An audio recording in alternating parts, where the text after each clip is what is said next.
असुर काजा, कहूं करहु जस प्राकृत राजा। विप्र धेनु सुर संतहित लिंग मनुज अवतार, निज इच्छा निरमित तनु माया गुण गोपाल। परमात्मा ब्राह्मणों की रक्षा के लिए, धेनु गौ की रक्षा के लिए, देवताओं की रक्षा के लिए, संतों की रक्षा के लिए जन्म लेते हैं। तो बाकी और हैं उनके लिए जन्म नहीं लेते।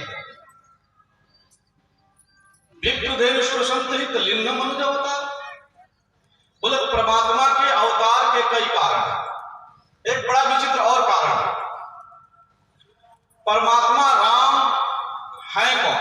अभी नामकरण संस्कार गुरुदेव वशिष्ठ करेंगे। 12 दिन के हो गए परमात्मा,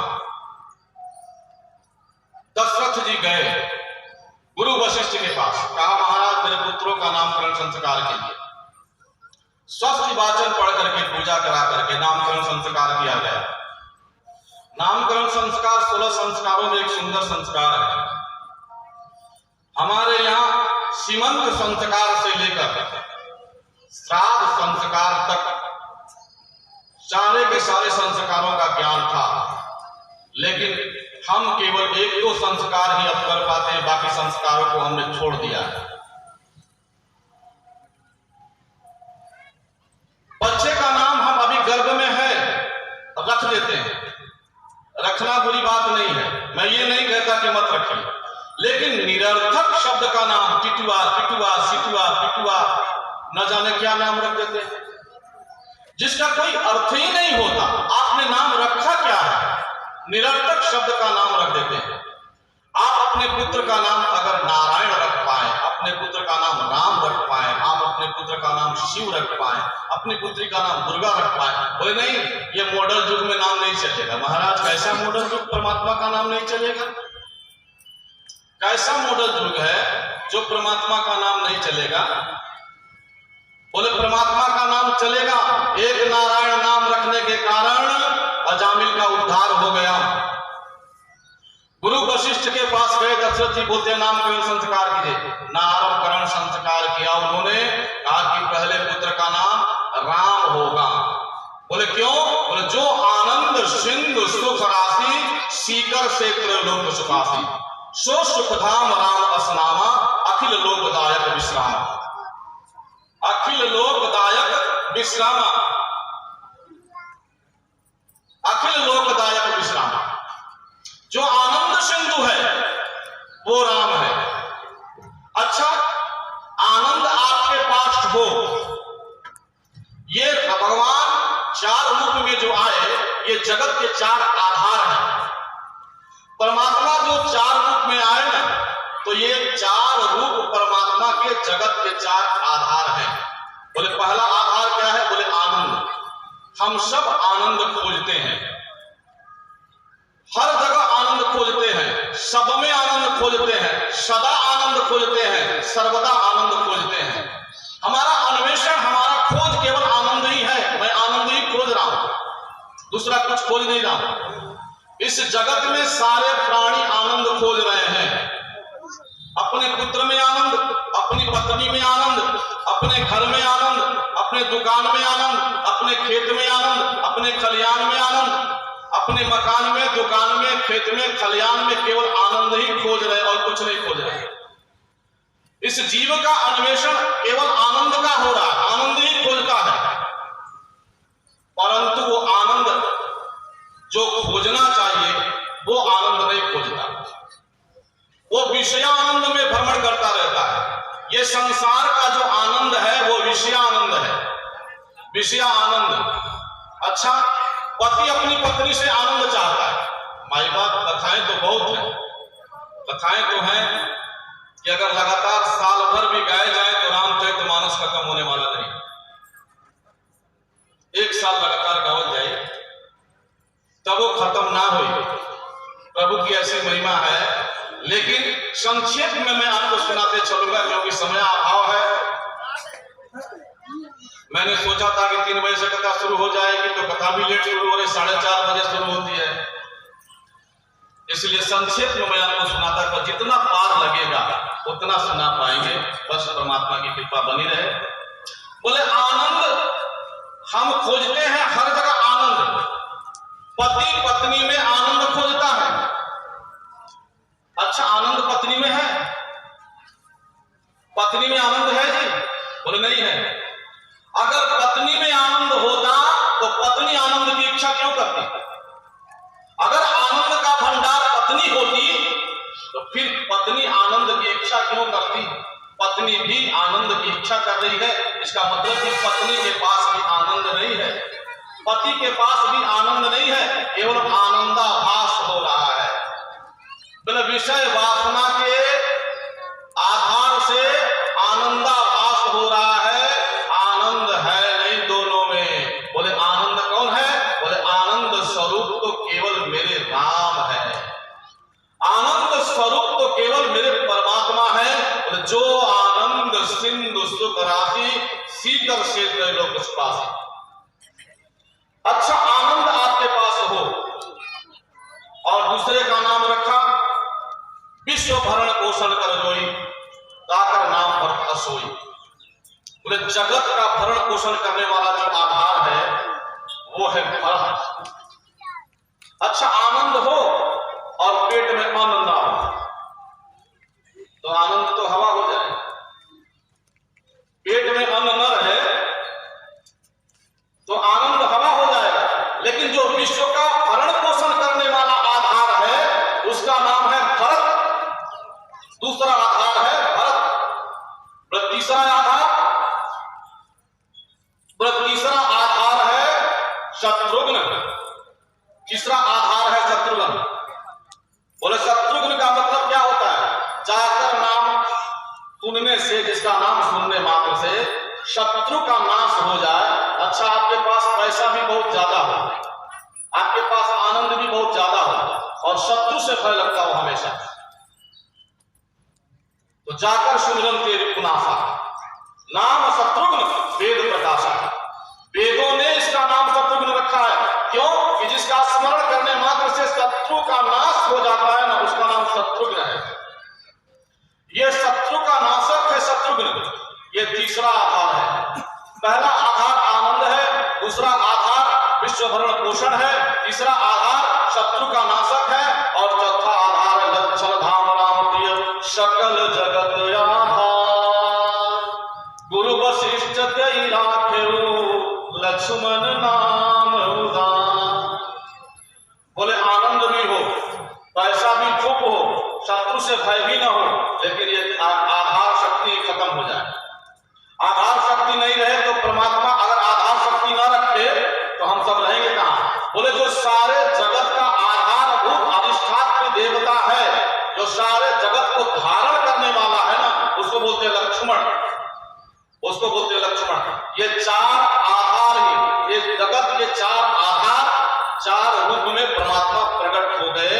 गुरुदेव ने नामकरण रखा वो सीकर से त्रैलोक पासी। सीकर मतलब जैसे एक लोटा जल लीजिए, उसमें एक सीख डाल दीजिए और सीख डाल के जब उठाइएगा तो नीचे जो एक बूंद लटक रहा है उसको बोलते हैं सीकर। मात्र एक सीकर मात्र से सारे जगत को आनंदित कर देते हैं मेरे राम। सीकर से त्रैलोक पासी। नामकरण संस्कार करने के बाद मेरे परमात्मा बाल चरित्र करने लगे।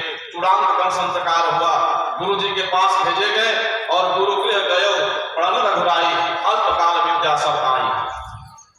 विद्या सब आई, स्वयं विद्या आ गई और गुरुदेव ने जैसे ही विद्या दिया, गुरुदेव के विद्या देने के बाद मेरे भगवान ने विद्या का आत्मसात किया।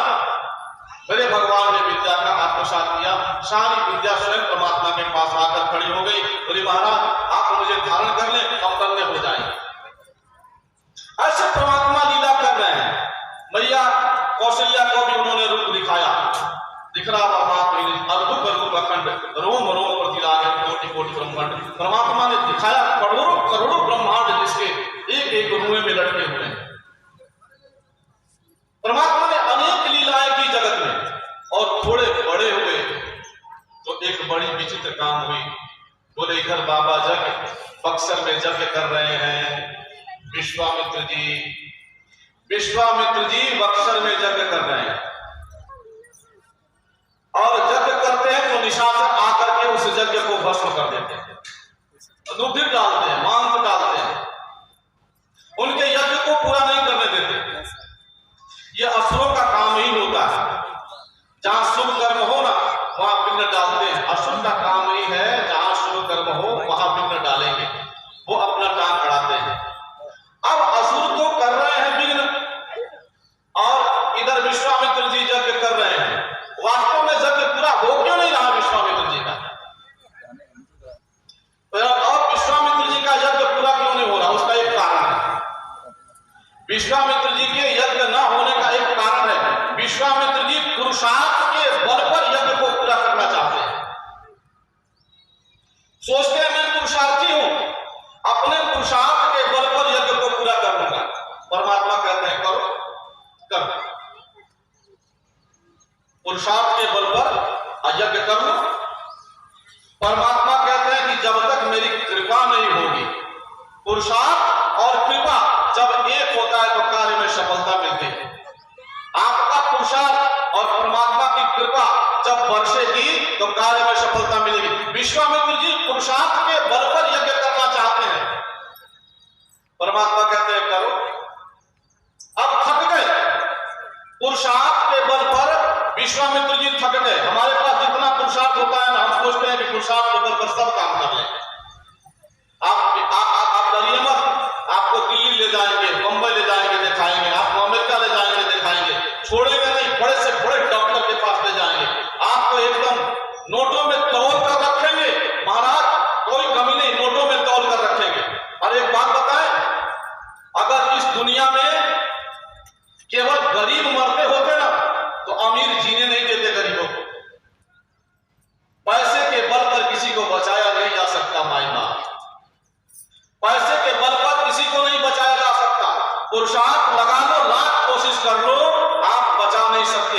दुनिया में कोई ऐसा व्यक्ति नहीं है जो मरने से बचने के लिए उपाय न करता है। कोई है? एक आदमी भी हाथ उठाकर दिखाए, एक आदमी भी। कोई ऐसा दुनिया में व्यक्ति नहीं है जो मरने से बचने के लिए उपाय नहीं करता हो, लेकिन कोई ऐसा व्यक्ति नहीं है जो मरता ना हो।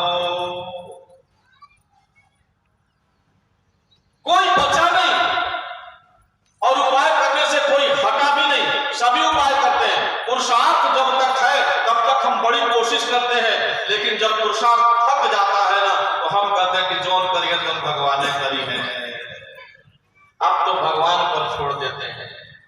अरे मूर्ख, पहले ही छोड़ दिया होता, संसार से आसक्ति हटा ली होती और परमात्मा के शरण में जाकर परमात्मा का भजन किया होता, तेरा कल्याण हो जाता। इसी प्रकार विश्वामित्र जी पुरुषार्थ के बल पर यज्ञ करना चाहते हैं, यज्ञ पूरा नहीं हो रहा है, तब ग्लानि हो रही है विश्वामित्र जी को।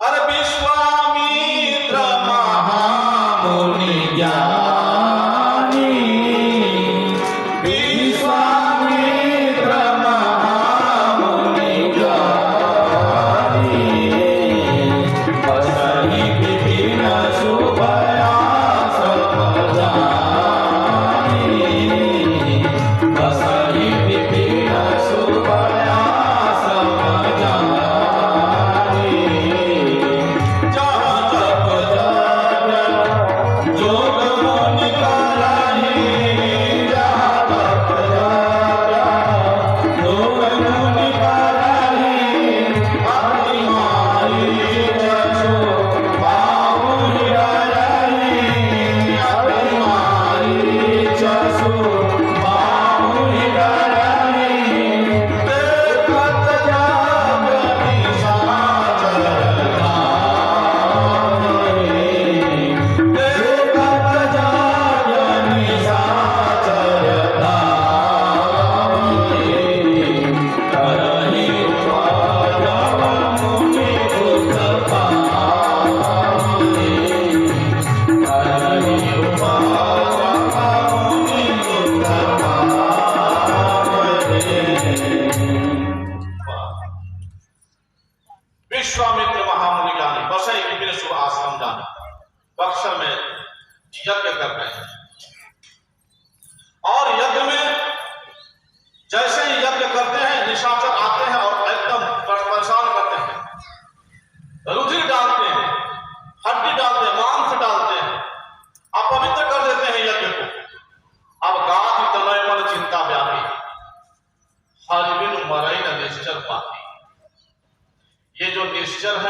परमात्मा के बिना मरते नहीं है। हमारे अंदर भी निश्चल है और परमात्मा के बिना ये निश्चल मरने वाले नहीं। हमारे अंदर के निश्चल भी परमात्मा के बिना मरने वाले नहीं है। मुनिवर ने विचार किया, मन ही मन विचार किया। परमात्मा ने अवतार लिया है अयोध्या में, दशरथ के घर में। बड़ी क्षुब्ध है विश्वामित्र जी, बड़ी क्षुब्ध है कि मैं घर छोड़कर वन में आया कि वन में परमात्मा मिलते होंगे। विश्वामित्र जी सोचते हैं कि मैं घर छोड़कर वन में आया, साधु बना, सन्यासी बना,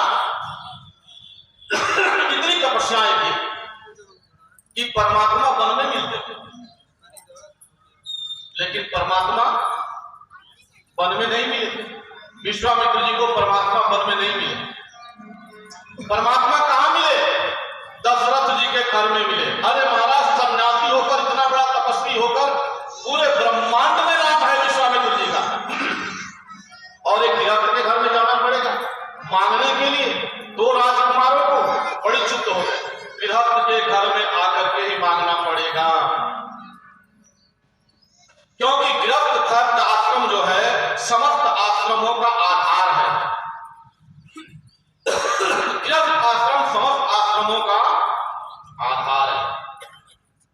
अगर आधार हटा तो बाकी के सारे आश्रम स्वयं ध्वस्त हो जाएंगे, सारे के सारे आश्रम ध्वस्त हो जाएंगे। इसलिए आधार को बनाए रखना है। परमात्मा जब भी आता है, मैंने एक दिन आपसे कहा था, गृहस्थों के घर में आते हैं। राम बन के आए हो, कृष्ण बन के आए हो, हनुमान बन के आए हो, बुद्ध बन के आए हो, महावीर बन के आए हो, ईसा बन के आए हो, मूसा, जो भी बन के आया हो, गृहस्थ के घर में आता है। तो गादी तनय मन चिंता व्यापी, हरबिन मरई न निश्चर पापी। अब गादी तनय विश्वामित्र जी जा रहे हैं, कह रहे हैं कि परमात्मा के पास चलो, और परमात्मा के पास जाएंगे और परमात्मा को बुला करके लाएंगे। हम भी थोड़ा सा एक बार परमात्मा का एक छोटा सा भजन चमका ले, ध्यान करें परमात्मा का। पर चलत डगरिया, विश्वामित्र जी जा रहे हैं डगरिया पर, डगरिया में डगरी में रहा और पूरी भाषा डगरिया। अरे चलत डगरिया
सवारी रे घोड़ा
सुना था एक वो भूखंड जहाँ पर नदी बहती है बैतरणी, इसको पार करना पड़ता है। गाय को पूंछ पकड़ के पार करने के लिए हम लोग गोदान करते हैं बैतरणी नदी पार करने के लिए। और एक बैतरणी और है, बोले शास्त्रों में कहा एक बैतरणी नदी ये शरीर ही है, और इस शरीर रूपी बैतरणी नदी में हाड़ मांस रुधिर और रक्त मेजा बह रहा है, और इसी को संसार रूपी नदी संसार रूपी शब्द से पार करना है। बोले इसीलिए कहते हैं हर कारणी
विश्वामित्र जी की अगवानी के लिए दशरथ जी आगे बढ़े, और आगे बढ़ते जैसे ही सुना कि मुनि आगमन सुना, जब राजा मिलन गए देशे से शहर समाजा, बोले एकदम अपने ब्राह्मणों को लिया स्वस्ति वाचन करवाते हुए और चले विश्वामित्र के अगवानी के लिए, और कहा कि महाराज यही कारण आगमन तुम्हारा, गांव से कृत न लायक तुम्हारा आगमन क्यों हुआ? विश्वामित्र जी जरा सा भी प्रसन्न नहीं है, विश्वामित्र जी जरा सा भी प्रसन्न नहीं है। कई कारण आगमन तुम्हारा, आपका आगमन क्यों हुआ? तो विश्वामित्र जी कह रहे हैं कि महाराज आते आते कुछ जलपान के लिए पूछा नहीं, और कह रहा है कि आगमन क्यों हुआ? तब जाकर के विविध भांति भोजन कर बाबा मुनिवर हृदय हर्ष पावा, नाना प्रकार के व्यंजनों को बनवा करके विविध प्रकार से भोजन विश्वामित्र जी को कराया। और जब विश्वामित्र जी को विविध प्रकार से भोजन कराया तो विश्वामित्र जी हर्षित हो गए, ब्राह्मण की वृत्ति में आ गए। विश्वामित्र जी क्षत्रिय होते भी जब तब पूजा पाठ स्वाध्याय आदि ज्यादा करते हैं, ब्राह्मण की वृत्ति है उनमें। भोजन देखते ही एकदम मन प्रसन्न हो गया, थके मांदे हैं, भोजन देख के आनंद, विविध भांति भोजन करवाया। मुनिवर हृदय से हर्षित हो गए। देखिए अशोक बाबा कह रहे थे, बड़ा सुंदर बात, बाबा अशोक बाबा जो पंडित जी बड़ा सुंदर बात कर रहे थे।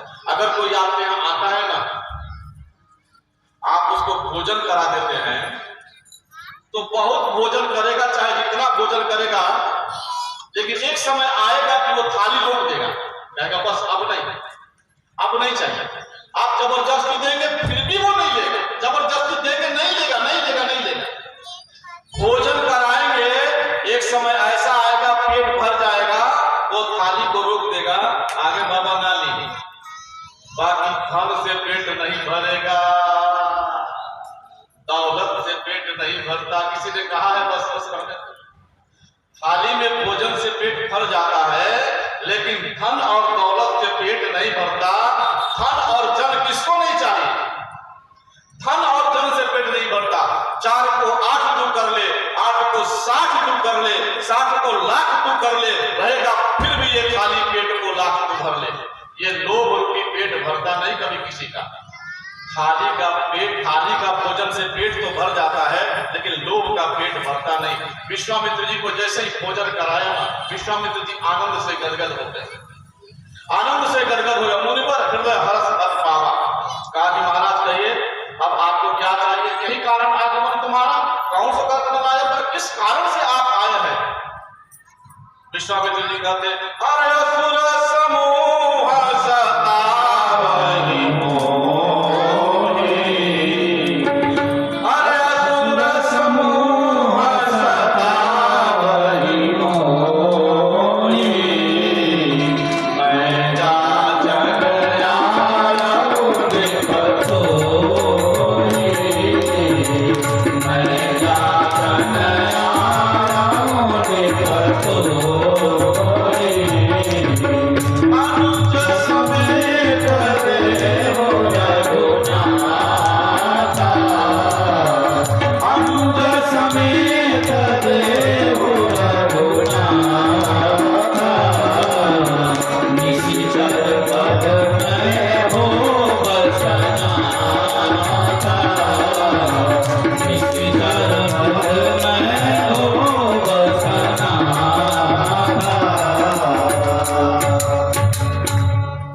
महाराज मैं कुछ मांगना चाहता हूं, पर असुर समूह सतावहि मोहि, मुझे राक्षस लोग सता रहे हैं।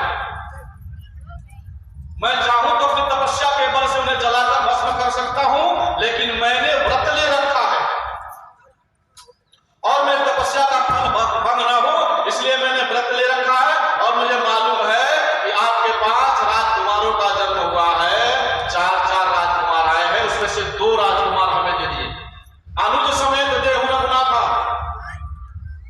निश्चर वध मैं हो शराब, मैं निश्चरों का वध करके शराब हो जाऊं। विश्वामित्र जी जैसे ही बोले, दशरथ जी को बहुत जोर झटका लगा। विश्वामित्र जी जैसे बोले अनुज समेत देहु रघुनाथा, निश्चर वध मैं हो शराब, दशरथ जी को बहुत जोर झटका लगा, बहुत जोरों का झटका लगा। वास्तव में एक बात निवेदन करूं, एक आदमी एक बार सत्संग सुनने गया, बहुत कंजूस आदमी, और सत्संग सुनने चला गया निर्मल, और सत्संग में सुना कि दान का बहुत बड़ा महत्व है, दान देने से वैकुंठ की प्राप्ति हो जाती है। सुनकर आया, अपने बच्चे से बोला सुनो मैं दान करना चाहता हूं। लड़का सोच रहा है कि एक ही दिन पापा गए हैं सत्संग सुनने के लिए और एक ही दिन में इनमें बदलाव आ गया। मेरे पापा तो बड़ी कंजूस है, आज तक एक रुपया भी दान नहीं किया किसी को, और एक ही दिन सत्संग सुनने गए और एक ही दिन सत्संग सुनकर उनके जीवन में बदलाव आ गया। बड़ी मजेदार बात है, पापा आप दान कीजिएगा। बोले हाँ, तो दान कीजिए। बोले ऐसे नहीं करेंगे, ब्राह्मण को बुलाओ, संकल्प कराएंगे, उसके बाद में दान करेंगे। बोले ठीक है। ब्राह्मण को बुलाया गया, ब्राह्मण देवता आए, और ब्राह्मण देवता जब आए पूजा पाठ की सामग्री इकट्ठी की गई, और ब्राह्मण देवता आए तो उसके पापा ने कहा ऐसे नहीं दान करेंगे, पूरे मोहल्ले को बुलाओ, सबको देखना चाहिए, सबको देखे कि मैं दान कर रहा हूं। तो मोहल्लों को बुलावा तो भेजा गया, सारे मोहल्ले के लोग आ गए। सारे मोहल्ले के लोग जाते थे बहुत कंजूस है, बोले दान करना चाहता है, दान करेगा। तो लोगों ने कहा कि महाराज ठीक है, सभी बैठ गए। ब्राह्मण से कहा महाराज आप संकल्प कीजिए। ब्राह्मण ओम विष्णु विष्णु विष्णु ब्राह्मणे द्वितीय प्रादेश श्वेत बारह कल्पे जम्बूद्वीपे भारतवर्षे भरतखंडे आर्यावर्तन देशांतर्गते मासानां मासे शुभ मासे शुभने शुभ पक्षे शुभ लग्ने शुभ ग्रहे शुभ मुहूर्ते शुभ नामने शुभ गोत्रे। आप संकल्प करने लगे, तब तक एक आदमी आया। बोला अरे ब्राह्मण देवता ये क्या कर रहे हैं? बोले क्या कर रहे हैं मतलब? बोले जजमान घर दान कर रहा, आपको मालूम मकान दान कर रहा। बोले आपको मालूम नहीं है जजमान मकान दान कर रहा है? उस आदमी ने कहा